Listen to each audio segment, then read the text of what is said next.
بلعام باور کا آپ نے نام سنا ہوگا۔ یہ شخص اپنے وقت کا بہت بڑا عالم دین اور مستجاب الدعوات تھا، یعنی جو بھی دعا اللہ تعالیٰ کی بارگاہ میں کرتا اللہ تعالیٰ اسے قبول فرما لیتا۔ لیکن واقعہ یوں ہے کہ جب حضرت موسیٰ علیہ السلام قوم جبارین سے جہاد کرنے کے لیے اپنے پورے لشکر بنی اسرائیل کے ساتھ نکلتے ہیں، تو بلعام باور کے قوم کے لوگوں کو جب یہ بات معلوم ہوتی ہے کہ حضرت موسیٰ علیہ السلام اپنے لشکر کے ساتھ ہم سے جہاد کرنے کے لیے آ رہے ہیں اور ہماری زمین ہماری جائیداد کو لوٹ کر اپنی قوم کے لوگوں کو دینا چاہتے ہیں، تو بلعام باور کی قوم بلعام باور کے پاس آتی ہے اور سارا ماجرا بیان کرتی ہے کہ یہ معاملہ ہے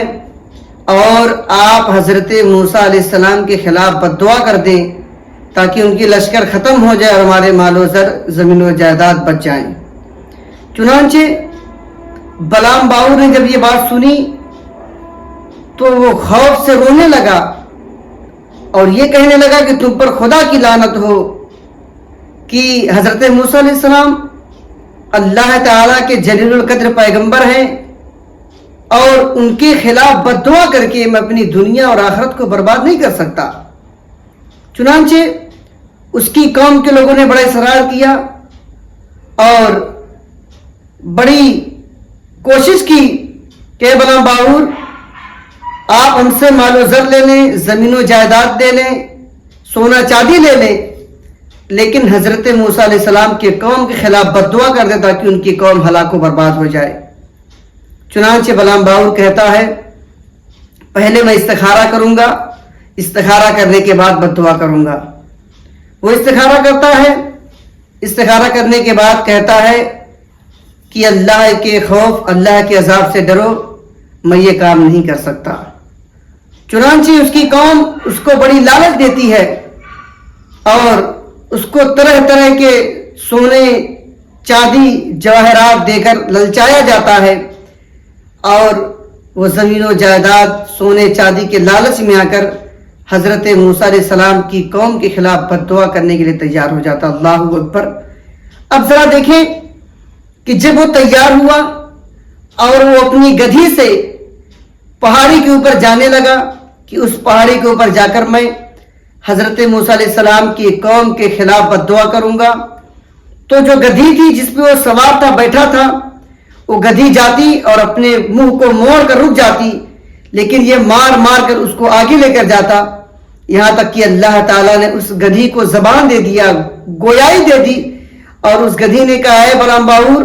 تو اللہ کے عذاب سے ڈر، تو جہنم کے ایندھن مت بن، اور یہ جو میرا چہرہ مڑ رہا ہے یہ فرشتے مجھے موڑ رہے ہیں، جانے سے روک رہے ہیں، لیکن اس کو مال و زر زمین و جائیداد کا ایسا بھوت سوار تھا کہ وہ رکنے کو تیار ہی نہیں۔ چنانچہ وہ پہاڑی پر چلا جاتا ہے اور حضرت موسیٰ علیہ السلام کے خلاف بد دعا کرنا شروع کر دیتا ہے۔ جیسے ہی اس نے حضرت موسیٰ علیہ السلام کے خلاف اور ان کی قوم ان کے لشکر کے خلاف بد دعا کرنا شروع کی تو اللہ تعالیٰ کی حکمت دیکھیے، اللہ تعالیٰ نے اس کی زبان کو پلٹ دیا۔ جیسے ہی وہ حضرت موسیٰ علیہ السلام کے قوم کا نام لیتا اس کی زبان پر اسی کے قوم کا نام آ جاتا اور یہ بد دعا حضرت موسیٰ علیہ السلام کے لشکر کے بجائے اس کی قوم کے اوپر جاتی اور اس کی قوم تباہ و برباد ہونے لگی۔ اس کی قوم چلا کر کہتی ہے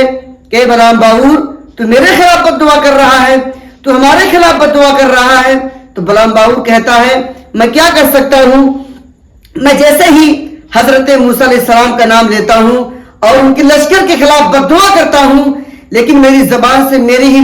قوم کا نام نکل جا رہا ہے، اس لیے تمہاری قوم برباد ہو رہی ہے۔ چنانچہ اس کی ساری قوم برباد ہو جاتی ہے اور بلعام باور اللہ رب العالمین کے ایسے عذاب میں مبتلا ہوتا ہے، ایسے عذاب میں گرفتار ہوتا ہے کہ اس کی زبان کتے کی طرح سینے تک باہر آ جاتی ہے، جس کے بارے میں قرآن مقدس ارشاد فرماتا ہے